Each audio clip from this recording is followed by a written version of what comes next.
नमस्कार, स्वागत है आपका वी टाइम न्यूज पर और आपके साथ मैं हूं पहली चौहान। बढ़ते हैं खबरों की ओर।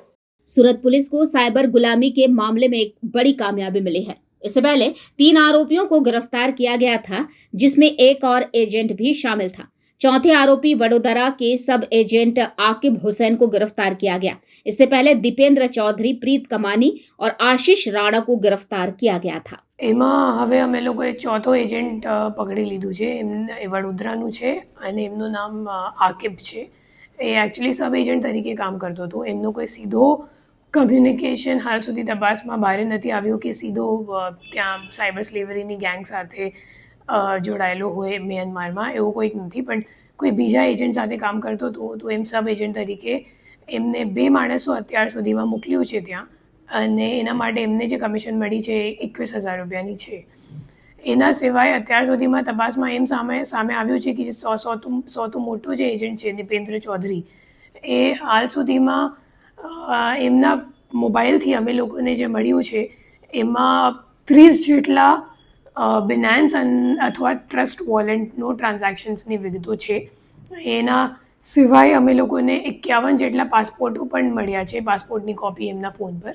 અને એ જે પાસપોર્ટ છે તમામ પાસપોર્ટ મતલબ શ્રીલંકાનું છે, ઇથિયોપિયાનું છે અને ઇન્ડિયાનું છે. બીજા ઘણા બધા એજન્ટ હશે એમાં, બટ હાલ કેમ કે તપાસ ચાલુ છે તો પછી તમને અપડેટ કરવામાં આવશે. મેમ, આ જે 2 લોકોને ભોગ બનના છે તેમને ત્યાંથી મુક્ત કરાવ્યા છે, કઈ રીતનું આપણું ઓપરેશન હતું? એ ગુપ્ત રીતે અમે લોકોએ કર્યું છે અને હજી ઘણા બધા છે જે રેસ્ક્યુ માટે વેઇટ કરી રહ્યા છે. તો પછી આ બાબતે ખુલાસો કરવામાં આવશે. ભોગ બનનારે મેમ શું કહ્યું, કઈ રીતનું ટોર્ચરિંગ કરાતું હતું, કઈ રીતે ત્યાં લઈ જવાયા હતા?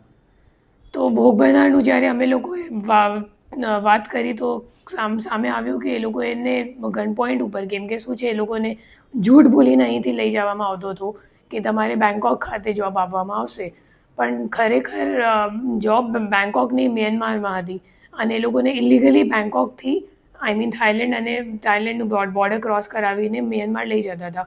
અને લઈ જવાનો જે રસ્તો હતો કેમ કે ઇલીગલ હતો, તો પછી જંગલો અને પહાડો અને વચ્ચેથી નદીઓ આવું બધું ક્રોસ કરાવતા હતા. તો ત્યારે એ લોકોને જ્યારે શંકા થઈ કે ખરેખર કંઈક તો ગડબડ લાગે છે, તો એ લોકોએ કીધું કે મને પરત ભારત જવાનું છે. તો જ્યારે એ લોકોએ એમ કીધું તો પછી એ લોકોનો ફોન સામેવાળાએ લઈ લીધા, જે ગેંગવાળા હતા, અને પછી ગન પોઈન્ટ ઉપર આખા રાસ્તા ગન પોઈન્ટ ઉપર એ લોકોને ક્રોસ કરાવીને ત્યાંથી મ્યાનમાર મિલિટરી આવીને એમને કંપનીમાં લઈ ગઈ. અને પછી ત્યાં જઈને પણ જ્યારે એ લોકોએ કીધું કે અમે લોકોને આ બધું કામ નથી કરવાનું, સાયબર ફ્રોડનું કામ, તો પછી એ લોકો ત્યાં પ્રાઇવેટ જેલ ત્યાં બનાવેલું છે કંપનીઓ.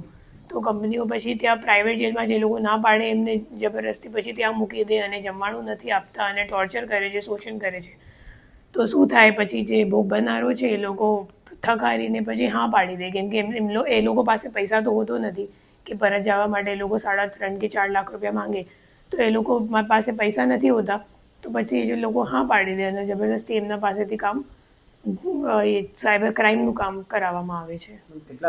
કેન્દ્રીય સરકાર સાથે સતત સંકલનમાં છીએ, સ્પેશિયલી રેસ્ક્યુ માટે.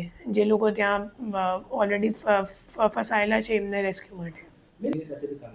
તો એમને જો કામ કરાવવામાં આવે છે તો એકચ્યુઅલી શિફ્ટ મુજબ થાય છે, અને સૌથી અઘરું છે કે ઘણા લાંબા સમય સુધી, ફોર એક્ઝામ્પલ એમનું શિફ્ટ રાત્રે 9:30 વાગે ચાલુ થાય, 9:30 થી 12:30 સુધી તમારે કામ કરવાનું. પછી તમને જમવા માટે અડધો 1 કલાક આપે, પછી ફરીથી આખી રાત તમે સવારે 7 વાગ્યા સુધી કામ કરવાનું.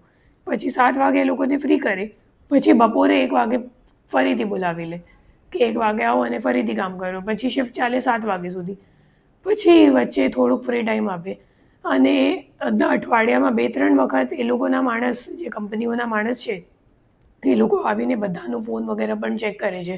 અને જેટલા સમય સુધી એ લોકો કંપનીમાં રહે અને કામ કરે ત્યાં સુધી એમનો જે આપણા ફોનમાં જે કેમેરા હોય ને એને ઉપર શટર પણ લગાવી દેવામાં આવે છે, સો દેટ એમનો જો ઇન્ટરનલ બિલ્ડિંગનો ફોટો છે કે વિડીયો છે એ બહાર નહીં આવે એમ.